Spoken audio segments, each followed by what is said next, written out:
I'm not going to give you some cringy line like "be brave." Stop ruining your life now. We begin this video with one sharp sentence from Gary Bishop. I have willpower. I am stronger than my excuses. I am bigger than my circumstances. In the end, I get it done. The moment you read this sentence, maybe you shook your head. That's not me. My willpower is weak. I'm just not that kind of person. But please wait a moment. That thought itself is the biggest lie that is keeping you stuck exactly where you are right now. Some people say willpower is something you're born with. Only strong people can endure. They say only certain people have it naturally. They say I'm just someone with weak willpower. After reading countless self-help books, watching motivational videos, making new resolutions, and still quitting after only 3 days, you finally became convinced I'm just a person without willpower. It's just my personality. Maybe your parents said it too. You've never had persistence. Maybe your teachers said it. You lack focus. Maybe your friends said it. That's just how you are. And you started believing those words. Because when you hear something repeatedly, even a lie starts to feel like the truth. But that statement is a lie. Willpower is not personality. It is not talent. It is not environment. It is not fate carved into your DNA. Willpower is a decision. One single choice. It is the determination expressed in one sentence. Today I will live differently, and making that determination again every day. That is willpower. We have always looked for other reasons. Because we don't have time. Because we don't have money. Because the environment is bad. Because our parents didn't support us. Because we don't have enough education. Because we don't have connections. Because the timing isn't right. Because we're unlucky. Because we're tired. Because we can't focus. Every time we fail, we prepare the perfect excuse. And hiding inside those excuses, we comfort ourselves. I tried. It's just that the environment was bad. Psychologist Carl Rogers said change begins at the moment of choice. That choice is not grand. It is not dramatic. It is simply one decision. Today, I will live differently. That is enough. Not a decision to change the world. Not a decision to be remembered in history. Just a small decision to live today differently. That is enough. But we always postpone that choice. We say we'll start when we're ready. We say we'll start when we're perfect. We keep waiting to be ready. We say we'll start when we feel confident. When we have time, when we have money, when our skills improve, when our body is ready, when our heart is ready, when an opportunity comes, when we finally feel courageous. But isn't it strange?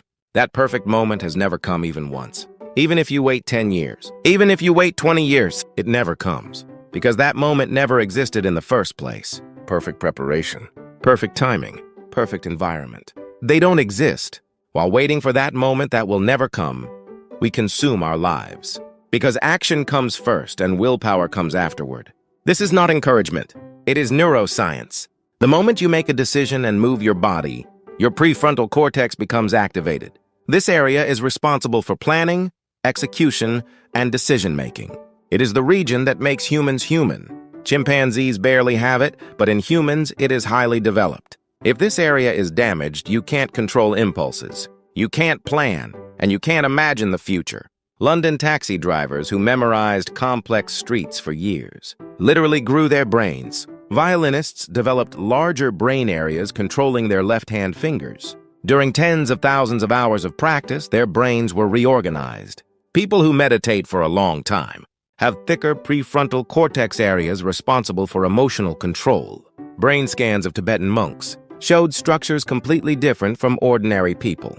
When you repeat the same behavior for 21 days, new neural circuits are formed. After 66 days, the behavior becomes automated.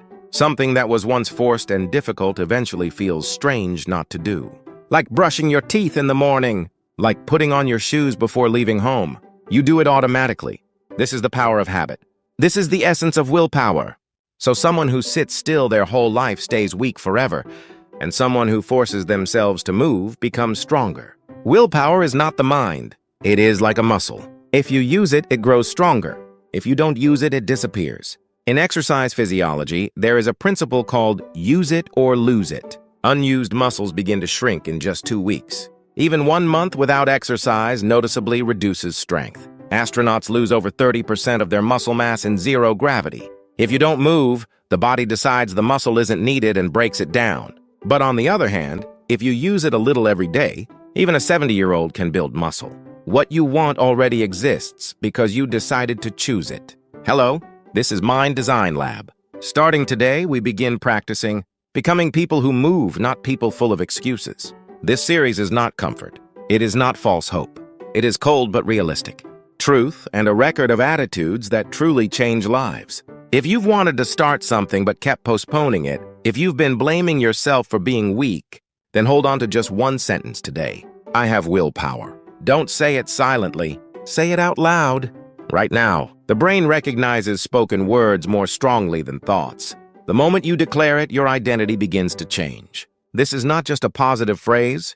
It is proven in neurolinguistics. When we repeatedly say something out loud, the brain begins to accept it as fact. If posture alone can change hormones, then what about words? Saying I have willpower every morning out loud is not self-hypnosis. It is redesigning your identity. We behave differently depending on how we define ourselves. If you define yourself as weak, you quit quickly. If you define yourself as strong, you endure longer. Same situation, different response. That difference eventually splits the direction of your life. So say it out loud. I have willpower. Not once, 3 times. No, 10 times. Say it 10 times every morning. It will feel awkward, but keep going for 21 days. After 21 days, new neural circuits are formed. After 66 days, it becomes automatic. After a year, you will truly become a person with willpower. Words change thoughts. Thoughts change actions. Actions change habits. Habits change character. Character changes destiny. Everything begins with one sentence. That sentence is, I have willpower. People with willpower do not blame the environment. Even if it rains, they walk. Even if they are tired, they sit down and write just one line. Even if their views are low, they upload the next video. Not because they are extraordinary, simply because they decided to do it. Writer Stephen King has written 2,000 words every single day for over 30 years. On Christmas, on his birthday, unless he is seriously ill, he never skips a day. He once said this, amateurs wait for inspiration. Professionals just get up and go to work. If he only wrote when he felt inspired, he would never have written The Shining, Misery, or The Stand. He would never have written more than 60 novels. Willpower does not shake with your mood. It does not shake with the weather. It does not shake with circumstances. Life is the same. It does not wait until you are ready. It does not wait until you feel good. It does not wait until your environment becomes perfect. Neuroscientists call this the muscle model of willpower. Willpower may look like a limited resource, but in reality, it is a muscle that grows stronger the more you use it. According to research by Professor Roy Baumeister, groups that practiced small acts of self-control, such as sitting with good posture or using their non-dominant hand for 2 weeks, showed improved self-control in completely different areas of life. In other words, training willpower in one area increases willpower overall. For example, people who built the habit of making their bed every morning improved their discipline in other areas as well. They exercised more. They studied better. Their eating habits improved. Why? Because while using willpower in a small area, the willpower muscle itself became stronger. Just like strengthening your arm muscles helps with other exercises, strengthening your willpower muscle helps in every area of life. So what matters is not a big goal. It is small execution. If you decided to wake up at 6 a.m., then get up even if you're sleepy. If you decided to exercise, do it even for 5 minutes. If you decided to write even one sentence. When these small actions stack up, your brain recognizes something. I'm someone who keeps my promises. That recognition becomes identity. Identity creates behavior. Behavior creates results. Gary Bishop says this, you must choose to become either a master of excuses or a master of results.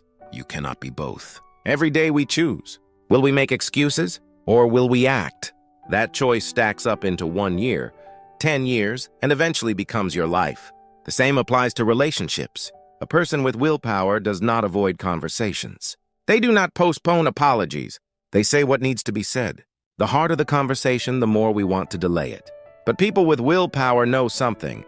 The longer you delay it, the harder it becomes. So even if it's uncomfortable, they call first. Even if it's awkward, they apologize first. Even if they might be rejected, they suggest first. Psychologist John Gottman studied couples for 40 years and came to this conclusion: the couples who last long are not those who fight less. They are those who do not avoid conflict. He observed over 3,000 couples. By watching just 15 minutes of conversation, He could predict with 91% accuracy whether the couple would still be together 5 years later. The courage to bring up problems instead of burying them. That saves relationships. And another name for that courage is willpower. The same is true at work. People with willpower say what needs to be said to their boss. They give feedback to coworkers. They give honest advice to juniors. They do not postpone uncomfortable but necessary conversations. So trust builds up. Some people change depending on their mood. One day they work late into the night. Another day they slack off. One project is perfect. Another is careless. Even if they have talent, people like that are not trusted. The world prefers people who finish over people who are talented. There are many talented people, but very few people who finish. Many start passionately, but quit halfway. Many complete 90% but fail to finish the last 10%. Many have great ideas but never execute them. The world is full of people like that. Steve Jobs said this, "I've met many geniuses. Most of them accomplished nothing because they didn't finish." The difference between greatness and mediocrity is not talent. It's whether you finish. Apple wasn't built only on genius. It was built on thousands of prototypes, tens of thousands of meetings, and the willpower to obsess over every tiny detail until the end. Professor Angela Duckworth wrote in Grit, "Talent becomes skill through effort. Skill becomes achievement through effort. Effort appears twice in that formula. What matters more than talent is consistency, and the essence of consistency is willpower." Newton spent 20 years discovering gravity. He spent decades developing calculus. He studied 18 hours a day. He calculated, observed, recorded. He didn't discover it easily because he was a genius. He discovered it because he didn't quit. So you don't need grand goals today. Just choose one small action. 2 pages of a book, 10 minutes of walking, 1 line of planning, 5 minutes of exercise, anything. And just do it. Don't try to do it well. Don't try to be perfect. Just do it. James Clear says in Atomic Habits that improving just 1% every day makes you 37 times better after 1 year. Mathematically, 1.01 to the 365th power equals 37.78. But getting 1% worse every day makes you almost 0. Small daily choices create enormous differences. If you read just 2 pages a day, that's 730 pages a year. More than 2 books. Someone who believed I'm not. A reader becomes someone who reads books every year. That's how identity changes. Willpower grows when you act. When you don't feel like it but still do it, that's when willpower is built. Eating when hungry doesn't require willpower. Sleeping when tired doesn't require willpower. But exercising when full, studying when tired, starting when you don't want to, that is willpower. And every time you use it, it grows stronger. Like muscles tearing at the gym, your mind feels like it's tearing. I don't want to. I want to quit. I want to stop. But when you endure that moment, your willpower muscle grows a little stronger. Next time, it's easier, then easier. Eventually, it becomes automatic. One thing you must do today. Reading this changes nothing. Real change begins only when you act. So do it now. First, declare it out loud. Put down your phone, stand up, and say loudly 3 times, "I have willpower." Second, choose one small action you can do right now. Third, declare it in the comments, "I have willpower." Today I will. You are already meant to win. Why do some people keep failing while others eventually succeed? What's different about the brains of people who win? Gary Bishop talks about the language of winners. You have already started.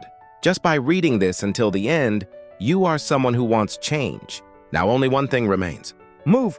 Start small. It doesn't have to be perfect. Just do it. From today. From this moment. You are a person with willpower. This is Mind Design Lab. Thank you.